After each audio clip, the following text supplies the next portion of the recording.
Hello বন্ধুরা, আবার একটা নতুন ব্লগ নিয়ে চলে এসেছি তোমাদের সাথে শেয়ার করবো বলে। তো দেখো, আমি এখন ট্রেনে করে যাচ্ছি। তো নিশ্চয়ই তোমরা ভাবছো যে কোথায় যাচ্ছি, তো সেটা তোমাদের সাথে নিশ্চয়ই শেয়ার করব। তার আগে দেখে নাও, এই যে দেখো আমি ট্রেনে উঠে পড়েছি, আর এখানে মুড়ি নিয়ে নিয়েছিলাম, আর আমার সাথে যাচ্ছে হচ্ছে আমার ছেলে। তো আমরা দুজনেই যাচ্ছি।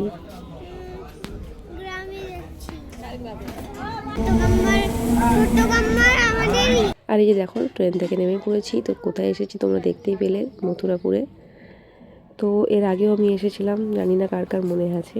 তো আমি এসেছি আমার বান্ধবীর গ্রামের বাড়িতে। তো ওরা আগের দিনই চলে এসেছিলো, তাই আমাকে একা আসতে হয়েছে। তো যাই হোক, এই যে দেখো ওরা আমাকে নিতে চলে এসেছে। তো ট্রেন থেকে নেমেই ওরা আমার জন্য এসেছিলো আর কি, গাড়ি নিয়ে। তো টোটো নিয়ে চলে এসেছিলো। তো আমরা এখন যাচ্ছি। বলে মামার বাড়ি যাচ্ছি, কি মজা। আর এই যে দেখো বাড়িতে এসে গেছি। তো যারা যারা এর আগের বারে আমি এসেছিলাম, ভিডিও দেখেছিল, তাদের তো নিশ্চয়ই মনে থাকবে। আর নতুন যারা, তাদেরকে আরেকবার দেখিয়ে দিই। এই যে দেখো চলে এসেছি, এই হচ্ছে বড় বৌদি। ভালো আছো? চলে এসেছি আবার জ্বালাতে তোমাদের। এই দেখো এখানে বাচ্চারা সব খেলাধুলা করছে। ভালো আছো বলবি তো সিজনকে? এটা কে? এটা কে? এই সিজন বলে, সিজন তুমি এসছো বলবো, কথা বলবে তো। তো দেখো এখানে বৌদি রান্না বান্না করছে।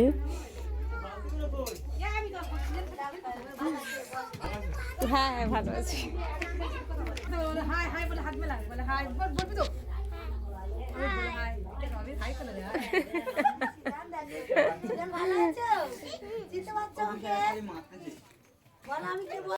তো চলো আর এক বৌদির সাথে দেখা করে নিই, ছোটো বৌদির সাথে। তোমরা আমার আগের ব্লগটা যে দেখেছো তারা তো নিশ্চয়ই জানবে। আর যারা নতুন ফ্রেন্ডস, তো তাদের জন্য এই ভিডিওটা। তো তোমাদের সাথেও আলাপ করিয়ে দিই।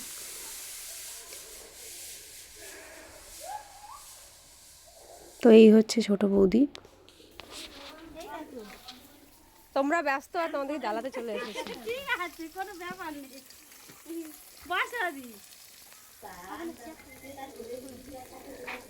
আর এই যে দেখো দুপুর হয়ে গেছে, তো রান্না বান্না হয়ে গেছে, আমরা এখানে খেতে বসে গেছি। খাচ্ছ? না, দেখছি। ওই দে। এরাই মা খাচ্ছ? ওইদিকে টাকা দিস না। ও চেয়েছে, তাহলে এই মাছের মাথায় কি খাবে? তুই চেয়েছে বলে তুই দিয়ে দিবি। খা আর বুঝবি। খাচ্ছ সিজন? ওই মাছে খুব কাঁটা। তো অনেক কিছু খাবার ছিল, আর খুব সুন্দর সুন্দর টেস্টি ছিল রান্নাগুলো। তো গ্রামের খাবার মানে তো জাস্ট কিছু বলার নেই। আজকের মতো ভিডিও এখানেই শেষ করলাম। Thank you for watching my video. Tata, bye by.